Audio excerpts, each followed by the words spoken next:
Assalamualaikum warahmatullahi wabarakatuh. Hai anak soleh dan soleha, apa kabarnya hari ini? Alhamdulillah jika anak soleh dan soleha dalam keadaan yang baik-baik saja. Nah, hari ini kita akan mempelajari tentang manfaat tumbuh-tumbuhan untuk makhluk hidup.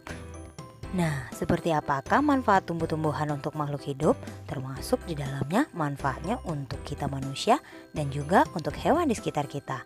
Nah, pertama kita akan mempelajari tentang pengertian. Tumbuhan adalah sumber daya alam nabati yang sebagian besar hidupnya ada di darat sebagai penyeimbang dalam sebuah ekosistem. Nah, manfaat tumbuh-tumbuhan itu yang pertama, ada sumber bahan makanan. Ada juga yang kedua, bumbu pada masakan. Yang ketiga, bahan obat tradisional. Yang keempat, bahan pembuatan kain atau pakaian. Dan yang kelima, bahan pembuatan kertas dan furniture rumah tangga. Nah, kita akan bahas satu persatu. Yang pertama, yaitu sumber makanan. Tumbuhan yang dijadikan sumber makanan pokok yaitu padi, singkong atau ketelah, ubi dan sagu.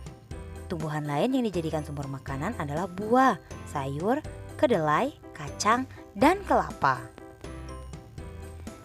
Contoh manfaat tumbuhan sebagai makanan: nasi, tempe, tahu, roti, sayur sop, buah melon, kelapa, dan selai kacang. Ini adalah salah satu contoh pemanfaatan tumbuh-tumbuhan sebagai bahan makanan. Bumbu pada masakan. Tumbuhan yang ditambahkan pada masakan berfungsi sebagai penyedap alami dan memberikan aroma yang khas pada masakan.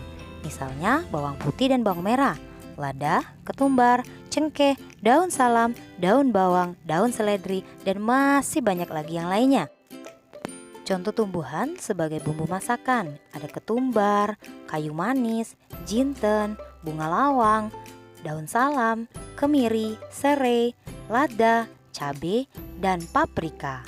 Selanjutnya, bahan obat tradisional. Jamu adalah salah satu produk olahan khas Indonesia yang dipercaya memiliki khasiat untuk mengobati berbagai jenis penyakit. Jamu diracik dengan campuran tertentu seperti jahe, kencur, kunyit, temulawak, asam jawa, daun jambu biji, dan masih banyak lagi yang lainnya.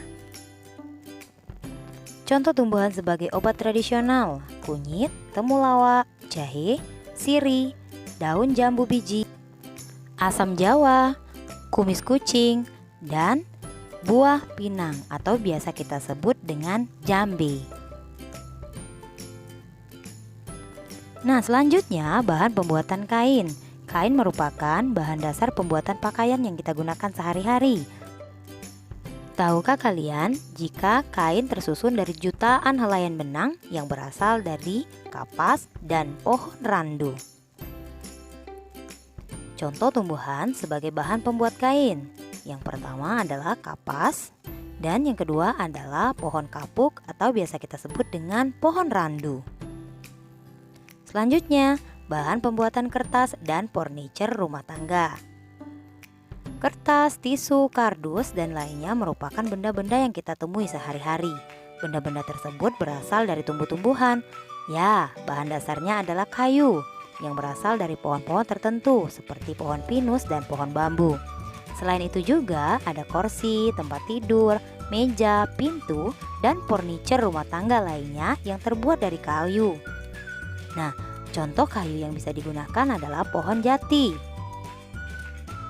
pohon mahoni, pohon bambu, pohon ulin, dan pohon eboni. Nah, itu semua adalah pohon-pohon yang bisa dimanfaatkan untuk kebutuhan hidup manusia. Nah, semoga teman-teman bisa mengambil pelajaran dari apa yang sudah kita pelajari tentang manfaat dari tumbuh-tumbuhan. Untuk itu, jangan sampai bosan ya untuk belajar. Tetap semangat, salam bahagia, dan jangan pernah bosan untuk selalu menebar manfaat seperti tumbuh-tumbuhan. Wassalamualaikum warahmatullahi wabarakatuh.